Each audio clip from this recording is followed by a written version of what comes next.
Welcome to Hope Through the Hard Stuff, a podcast from Winning at Home. Please welcome your host, speaker, and award-winning author, Steve Norman. I'm Steve Norman with Winning at Home. Welcome to Hope Through the Hard Stuff. I'm excited to have Dr. Matt Biller as my guest today. Matt serves as the director of Winning at Home's Zeeland, Michigan campus. He is a licensed marriage and family therapist.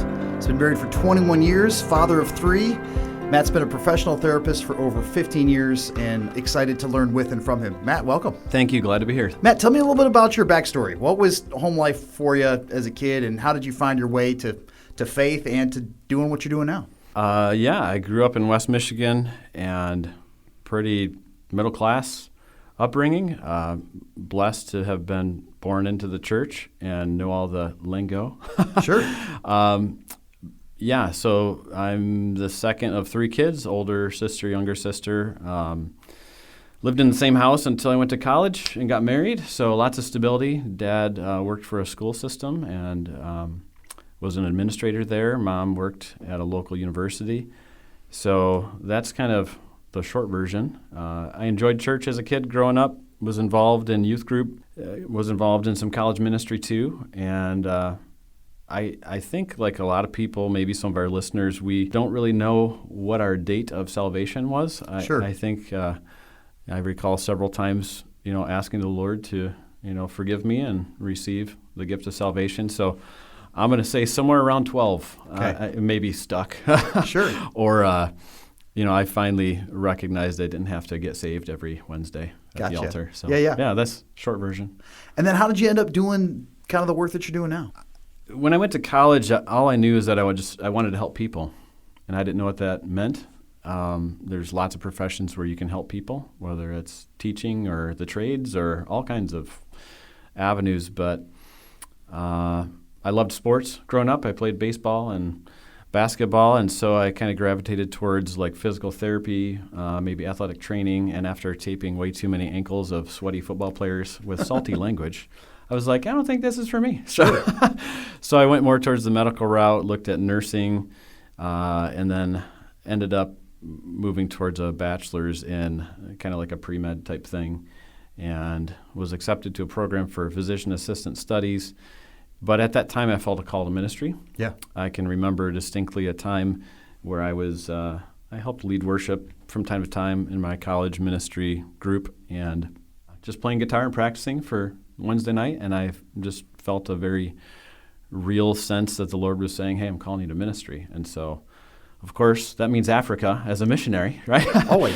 So I didn't really know what it meant, so I started to talk to my college pastor and a couple other friends I knew, and just felt like I need to go to seminary. Yeah. And that's not cemetery, it's seminary. There you go. Don't confuse them, Steve. So through a series of events, I was dating my future wife at that time, and I had to discern between, okay, I've been studying and working hard most of my college career to go towards a competitive field of medicine, and it took some convincing of my mom and dad. I had to say, listen, you raised me to follow the Lord, so I think I need to do this. And they're like, really? You can serve the Lord in the medical field? And I said, I got to do this. So I turned down an opportunity towards one path, and I ended up going down to the Assemblies of God Seminary in Springfield, Missouri, and started out as an MDiv major and thought I was going to thunder from the pulpit and save the world and be the next Billy Graham. And instead, the Lord directed me towards a counseling major. So I have a master's in counseling from the seminary, and later on I went and pursued a doctorate, and now I preach to a smaller audience in a private room with HIPAA and keep things confidential. So I'm still in ministry. I feel like I still get to share the good news of the gospel, and sometimes I don't even have to, use words in that way. I can just be with people. Right. Yeah. Matt, there's some corners in the faith tradition that aren't exactly sure what to do with clinical therapy. And I think that there's been a shift over recent years, but I remember growing up in certain church environments where they would just say like, well, you don't need to talk to a professional. You just talk to your small group leader and talk to your pastor and pray a little harder and everything will iron itself out. Where did the tipping point come in your journey to be able to say this kind of work really can be fully integrated with what I've come to know and believe about God in the Scriptures? Yeah, great question. I'm not sure where to start to answer that. I think the tipping point for me was probably my graduate work.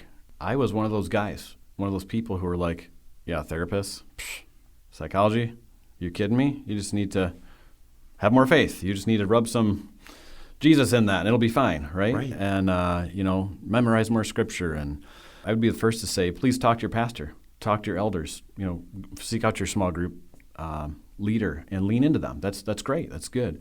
But there are times when it's beyond what they can do. Right. And I think it's important for us to encourage our pastors, lay leaders, to recognize, hey, this might be above my ability to really walk closely. And the issues at hand, whether it's a relational issue, it's a anxiety, depression, it's maybe a true challenge with mental illness, there are helping professionals who love Jesus, and they can step in and they've got additional training where they can create kind of a marriage, if you will, between theology and faith, but also psychology, to help bring some relief and some healing. For me, it was probably through the process of my graduate work, and we had a couple of professors that were fantastic at recognizing it's Jesus first, Jesus heals, but psychology can help, not the other way around. And that's one of the things that makes us different at Winning at Home, not to wave the flag too high, but we really truly believe it's Jesus who heals. It's not the therapist, it's not the coach, it's not Dan or Steve or one of our speakers, it's Jesus heals. And there's other things that can help along the way. Not that Jesus needs help, but we do. We're broken, and there's lots of tools available for people. Yeah. I remember hearing that story once of the preacher who tells the illustration of the little kid who's afraid of lightning. So he comes running into his parents' room. He's like, hey, I'm afraid. And Dad's like, oh, it's all right. Jesus will help you. 5 minutes later, he comes running into the room after another bolt of lightning. He's like, I'm afraid. Jesus will help you. And, we go through that cycle one more time, and Dad says the same thing. Hey, I know you're afraid. Jesus will help you. And the little kid says, yeah, I know, but sometimes I just need Jesus with skin on. and yeah, I think that Jesus with skin on, kind of like Christ incarnate in the community, can come through a lot of different avenues. And I think that the church is finally coming to an awakening, and it's going to be different based on different theological streams and different church traditions. But it seems like even in the last 15, 20 years, there's been this shift away from stigmatizing therapists and clinical work towards tentatively or even wholeheartedly embracing it. What do you think has been behind that shift or that movement within the church culture? I hope you're right. I hope there has been a shift. I think that's accurate. In the circles that I run in, I think maybe what's created the shift or maybe a direction towards embracing therapy a bit more and not shunning it, not saying, don't do that.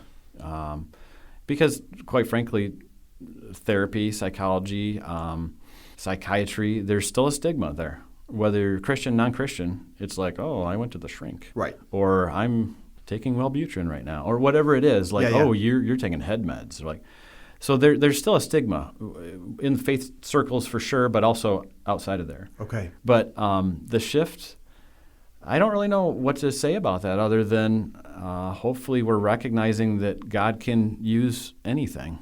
God can use anyone. Yeah. Go back to Moses, right? What's that in your hand? It's a staff. Okay, throw it down. God can use a staff, a stick. Right. Okay, so he makes donkeys talk, right? Right. So there's, hopefully just an embracing or maybe there's more faith. Like, okay, well, God could use this. Right. Yeah. Matt, I really loved reading some of your academic research about the project that you dove into to try to figure out how do you help couples navigate ruts or hurdles or obstacles in their relationships. Mm-hmm. And you talked about how kind of two poles of the spectrum are people who are super aggressive when it comes to conflict, super passive when it comes to conflict. What's some of the fallout with those two approaches that you've kind of seen in your own work? Yeah, good question. So I love doing marriage work. Call me crazy, and I am a little, okay? Give me two people in the room on the couch who are upset with each other, angry, they can't see eye to eye, they've got issues with intimacy or parenting or money or whatever it is, and I kind of come alive. it's an opportunity, I think, to really, truly help. So the polarity of, one person is passive, one person is aggressive. Most people listening probably have heard of passive-aggressive behavior, passive-aggressive people. What I've come to find is that passive aggression has everything to do with an inability to simply be assertive. I think if you can imagine in your mind a teeter-totter or a seesaw, whatever you call it, which, by the way, they don't have those on the playgrounds anymore because, Johnny could fall and hurt himself. It's a lost relic. Yeah, oh, boy. So, but I loved teeter-totters, and I was the kid who would stand in the middle and kind of do the surfboard thing. Sure. But, so if you think of marriage as a seesaw or teeter-totter, often husband's on one side, wife's on the other, and whether that's personality, whether it's style, whether it's their family of origin, there's certainly differences, right? Yeah. Between men and women, and often in the way they communicate, there's a big difference. One tends to be a bit more forward, a bit more right out there, and they're going to let you know where they're at. And the other person might be a bit more timid or slower to speak. And so there's this teeter-totter. There's a balancing act where they got to figure that out. So one of the things I did in my doctoral work is I wanted to research how assertiveness affected marital satisfaction, communication, and then something we call relationship confidence. Most people know what marital satisfaction is. How satisfied are you in your marriage? Sure. Communication, how well, how efficient, how productive is your communication? Does it produce what you want it to, which is hopefully understanding? And then lastly, the relationship confidence is a measure of how confident the couple is that the relationship can handle future conflict. It's something that several marriage researchers have looked into. I leaned into several true experts and researchers who helped me in my dissertation with that. So, what surprised you as you did your study, as you watched couples kind of learn assertiveness and then try to apply it in their relationships? So what surprised me was that assertiveness really works. Okay. And it's not what I thought it was.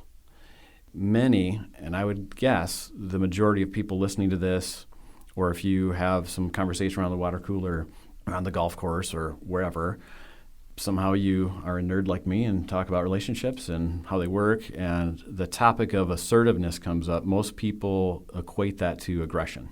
Okay. If I'm assertive, whoa, that's not good because, that means you're aggressive. That means you're pushy, you're rude, you're a bully. That's not it at all. In my world, and what I found in some of the research I did, is that assertiveness defined is simply a skill by which we let others know where we stand. It's that simple. It's a skill. It's like a tool in a toolbox, right? How skilled am I at letting others know where I stand, right? In the sports world and in commentary, sometimes they say, well, have a take. First take is like an ESPN show. Sure. So it's the commentator. They get the first take. They can say, well, here's what I think about that baseball team, or here's, boy, that person's contract's too big, and here's why. So they have a take. Yeah. So they assert themselves and say, here's where I stand. That's all assertiveness is. It's not, here's where I stand, and you better stand there too. It's, here's where I stand. And nor is it passivity. It's not, well, maybe, I don't know, if I say it like this, they'll maybe, I don't want to hurt their feelings. It's the neutral point on the fulcrum of the seesaw. Yeah. It's the center point. And truly, if I can get a couple to stand in the middle, you can get two people. One could be 300 pounds, one could be 150. You have them both in the middle, standing. They can jump up and down all day long, and that teeter-totter's going nowhere. It's stable because they're both being assertive. But as you get further away on the poles, the ends of that seesaw, just the tiniest bit of movement makes that kind of fun. But that's not fun in a marriage. From your experience, what is it that compels people to withhold their take, to internalize their opinion or their desires or their wants? How much time do you have? Yeah, I think there's lots of things. Truly, I think one of the biggest drivers is what kind of family they grew up in. Okay. Was the family direct? Were they open communicators? When they were upset, did they say it? When someone was frustrated, did they just bury it deep and smolder? Okay. And everybody knows that mom's upset. But no one knows why, and she's not going to talk about it. No one's going to talk about it. So, or were they in an environment where it was okay to talk? A lot of what Dan says, a lot of what we encourage is talk about it.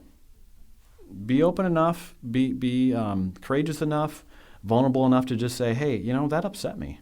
Why did you say it like that? You could have said it this way, right? So I think family of origin, which in the clinical world we call it your FOO, not Fu Manchu. It's not facial hair, Steve. It's, it's good to know. FOO, family of origin. So what climate, what culture, I explore that with my clients. What was the emotional thermostat set at?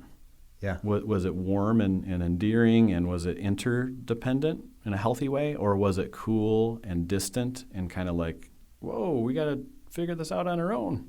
Yeah. So that's a big thing. Secondly, I think maybe the biggest driver is personality. Okay. The more and more and more work I do with people, the importance of how they are wired, how their person is constructed, the constitution of how they approach life and what lens they look through, whether they're a head-centered person, cognitive, whether they're a feeling-centered person, their emotion drives that lens, or whether they're a gut instinct, that has a massive impact on how they assert themselves, where their starting point on the teeter-totter is, whether they lean towards passive, kind of quiet, hold it in, or more towards, I'm going to speak my mind. Right. And I don't really care. So personality is, I think those two factors, your family you grew up in, how that flavored you, and then your personality, I think those are probably the two biggest and drivers. And then the other thing could be previous relationship experience. Okay. So you were in a relationship and they were very aggressive with you. So I'm not going to speak my mind. Right. Right. So, right. Yeah.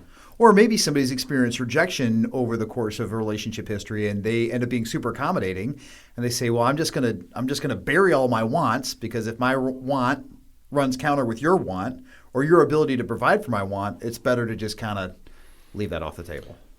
Yes, I agree 100%. And to the concept of a want versus a need, in the research I did, frequent and regular work I do with couples, there is a difference between a want and a need. Okay. Right? And people could Google that or look it up in Wikipedia. But in my world, just simply speaking, a need is something you truly need. You cannot survive without it. Yeah. I need air. Sure. I need water. I need food, shelter, clothing. I need supportive relationships. I need those things to survive. Yeah. I want chocolate. Sure. Come on, Steve. Yep. Okay. But I don't need chocolate. Right. Right? I want to go play golf. I hope my wife's not listening, but I don't need to play golf, right? So, and I think we often confuse the two. Yep. And so in therapy, in my opinion, good therapy is, okay, let's explore, what do you need from your husband? What do you need from your wife? What do you need from your kids? And if we can identify the needs and then empower the person to say, I need this from you, that is one half of the formula when it comes to being assertive. Okay. Assertive is two parts.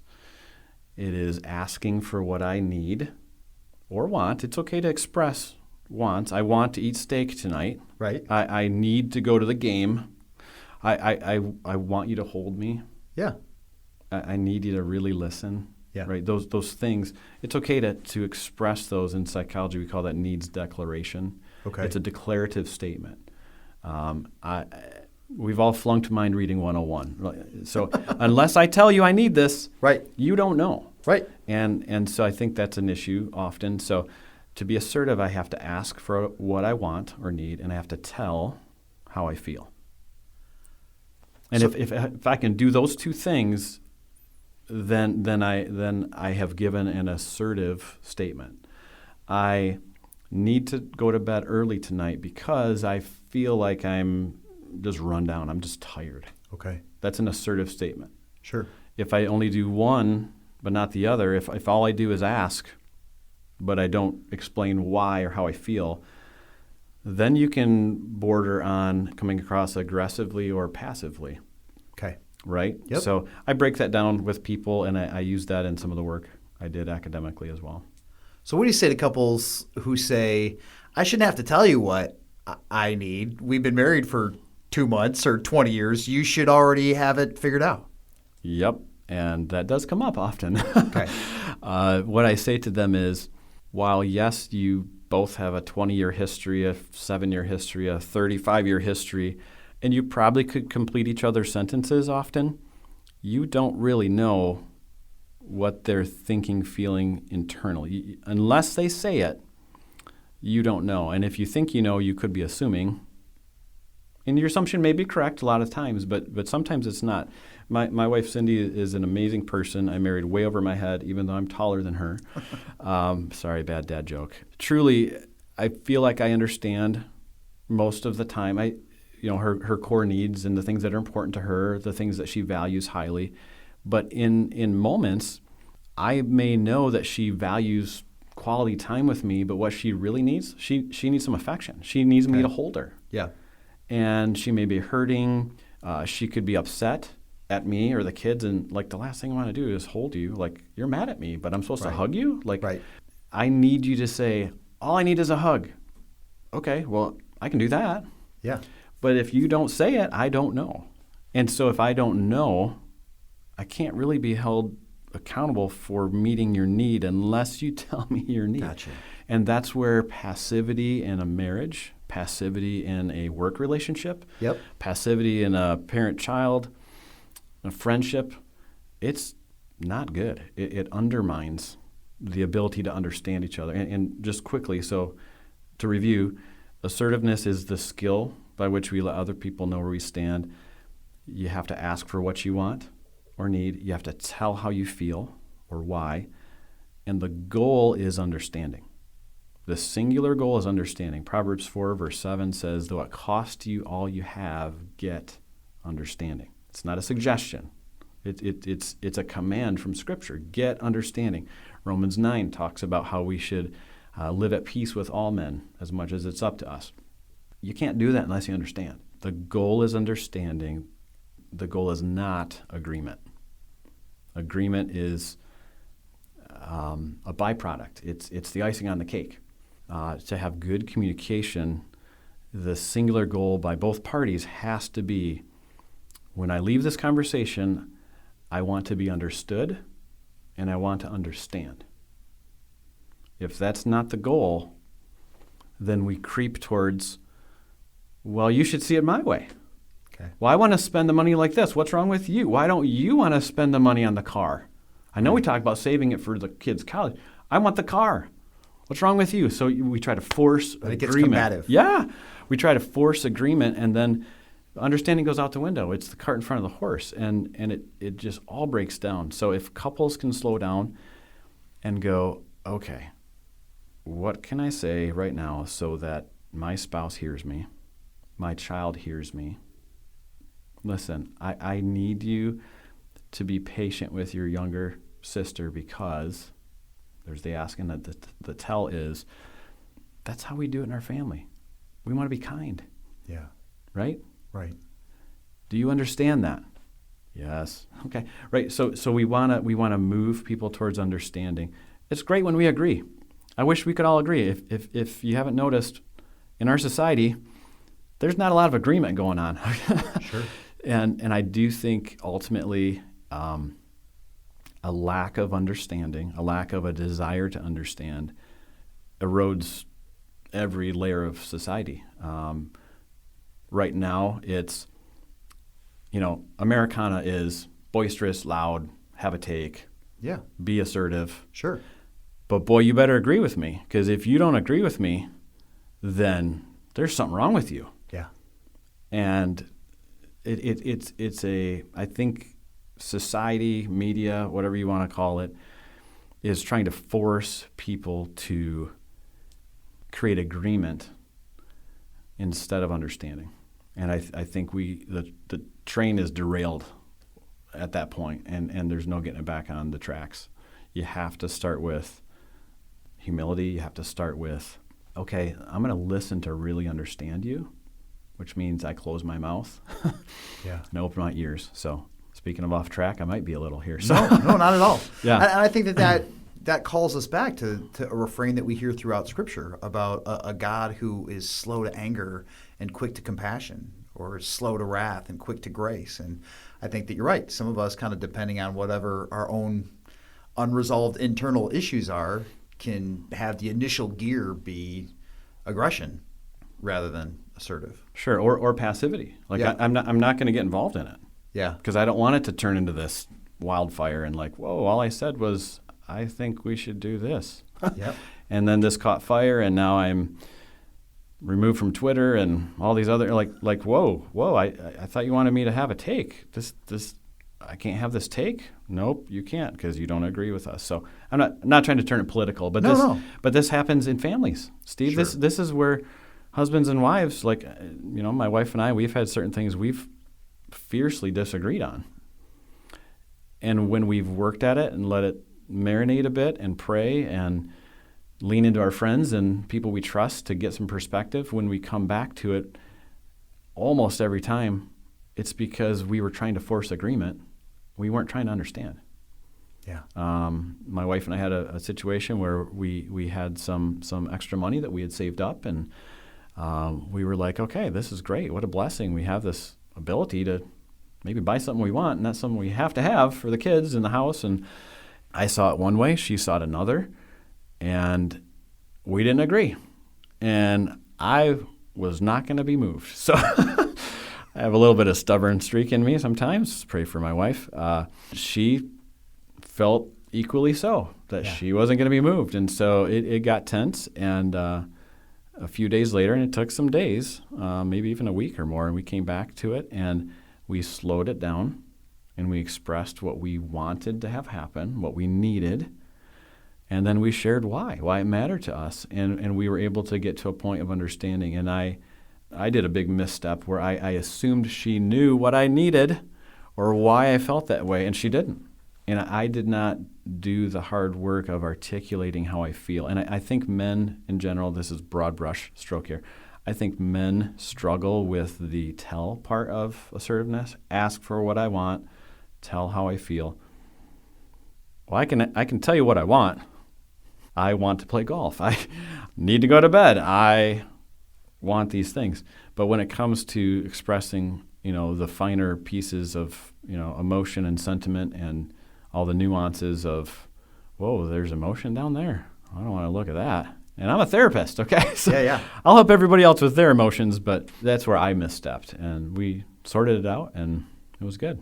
Is that a function of just not having self-awareness? You're talking about just guys in general. Is it a function of not having self-awareness or just not having the tools to articulate the why behind my what? I would say yes to both. I think some of it's a lack of self-awareness. Honestly, I think some of it's selfishness. Okay. I want what I want, and I want it now. Yep. And why should I have to explain it to you? Like, we're negotiating here? I believe, this is not original with me, but I think at the root of every sin is selfishness and pride. Yeah. I mean, if you really look for it, it's there. Sometimes you don't have to look real far, but I think we get so me focused. And again, if you haven't noticed, our society kind of helps with that. Sure. Rather than others focused. What does my wife need right now? What does my child need? I mean, yeah, they're freaking out and having a nuclear meltdown in aisle 4 of Meijer, but what do they actually need? Yeah. I need you to be quiet and stop making a scene because I'm embarrassed, okay? Right. But what do they need? And so, I think some of it's lack of self-awareness. I think some of it, too, is people just don't have the tool. They don't have the right tool's the right word. I'm trying to get this screw into the wall, and all I have is a hammer. Right. Well, I'll eventually get it in there. Okay? It's going to be ugly. It's going to be ugly, and then people will be like, you did what? So, I do believe that teaching people and encouraging people to learn how to use the tool of assertiveness, to add that to self-confidence, to add that to spiritual discernment, to add that to an ability to be proficient at different things, right? We want our kids to leave our house with a toolbox full of different things to use, right? And one of them, and one of the more important ones in my opinion, is assertiveness. They have to be able to, with confidence, with balance, with respect to others, say, here's where I stand on this, and here's why. That's it. And I don't think people do that very well these days, or I think people struggle with that. And so that's one thing I focus on often, was helping people. So Matt, to the person who's listening today who feels like they're in an impasse in any key relationship, whether it's a marriage relationship or parenting relationship, could even be a work relationship, what's one baby step they could take before their head hits the pillow tonight in their journey towards exercising assertiveness? So I think one step that would help just about anybody, regardless of your personality, your family of origin, your previous relationship experience, would be to just simply say, what do I want to accomplish in this conversation? When this conversation is over, when we're done talking about this topic, what do I want the other person to walk away with? What do I want them to understand? Okay. And if you start there, I think you have a chance of getting there. Awesome. Matt, one of the things I appreciate in your research is the whole concept of soft starts. How do you start towing into the waters of a conflict in a way that feels safe and productive? Yeah, so the idea of a soft startup, that's kind of the technical term that Dr. John Gottman and his wife Julie Gottman out of Seattle, Washington area, and then Drs. Markman, Stanley, and Blumberg out of the University of Denver, they have been social demographers and of marriage. They've followed marriage trends, cohabitation, what healthy marriage looks like. What are the red flags to look for and be aware of if marriage starts to deteriorate or become at risk? Yeah. And so one of the skills that they've recognized that all couples can benefit from is to learn how to do what's called a soft startup. So think of a topic. Any topic could be finances, could be parenting, could be sex, could be any topic that a couple, or even in the workplace, we're talking about the budget again. Oh man, every time my boss brings this up, we just go to a bad place, right? Sure. So in any relationship, if there's a topic that comes up, how you enter that topic, how you launch the boat into the water is incredibly predictive of how you're going to land the boat. Okay. So if you go into the conversation emotionally charged, with a negative attitude, with that filter of a belief or an expectation that, oh man, last time I talked to Steve, oh great, here we go again.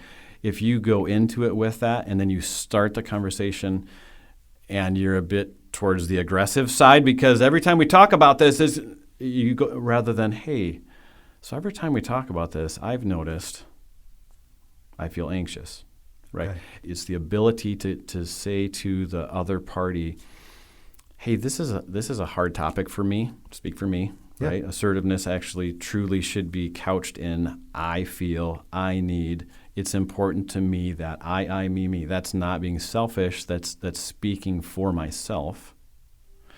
Harsh startups often begin this way.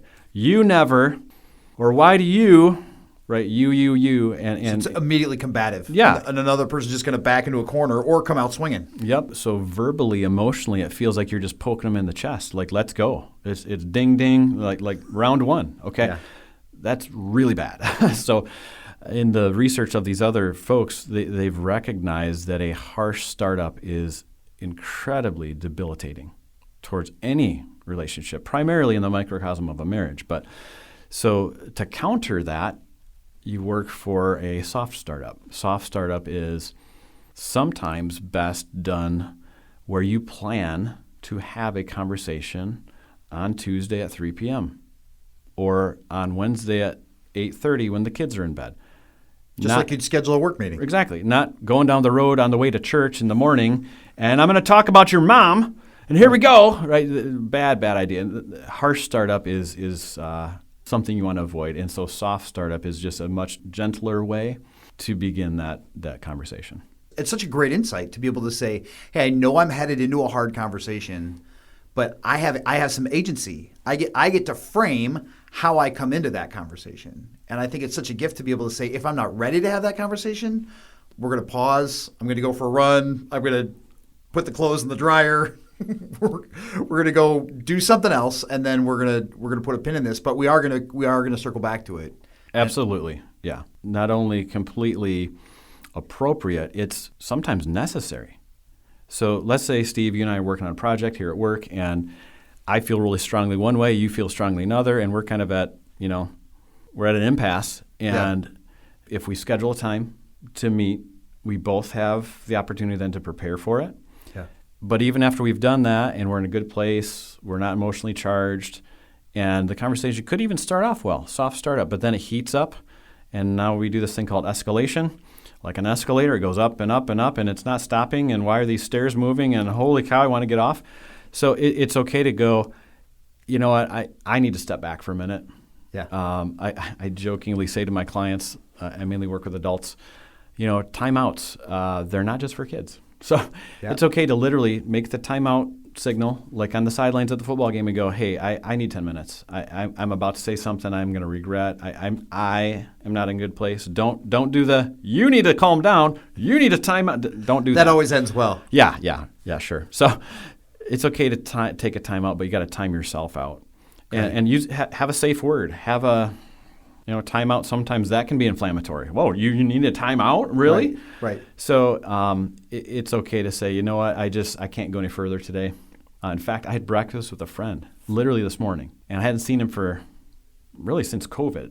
And we sat down for breakfast, and we kind of bantered back and forth. Hey, how you doing? How are the kids? How's your wife? And he said something about the vaccine, and I said, yeah, this is, I responded. And then I made one comment, and it was in jest, and it wasn't against him. And he just kind of, the conversation suddenly just stopped.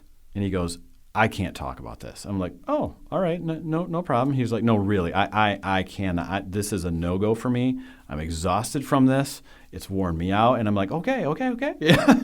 He was very clearly asserting himself. He wasn't being aggressive, but he's like, I cannot talk about this. I won't. And I'm like, cool. And you took the hint? Yeah, and gave the space. And it was fun. You guys had a great breakfast. Absolutely. Wow. Yeah. Every great courtroom drama movie has a point where there's like so much tension that the viewer can't take it anymore, and the director or the writer very wisely call for like a recess in that scene, right? Mm-hmm. So the judge will ask for a recess, the lawyer will ask for a recess, and everybody will catch their breath, come back, reset, go again. Who doesn't like recess? Let's go get on the teeter-totter. It's the best. Well, Matt, thanks so much for the work that you do here at Winning at Home. Thanks for investing regularly into the lives of couples who come through our doors. Thanks again for joining us on Hope Through the Hard Stuff. Thanks for listening to Hope Through the Hard Stuff. If you liked what you heard, please remember to subscribe to it, rate and review it, and then share it with others. Winning at Home offers hope through counseling and coaching, motivational speaking, community events, and other media resources. If you believe in what we do and want to support us in our mission, consider making a donation at winningathome.com.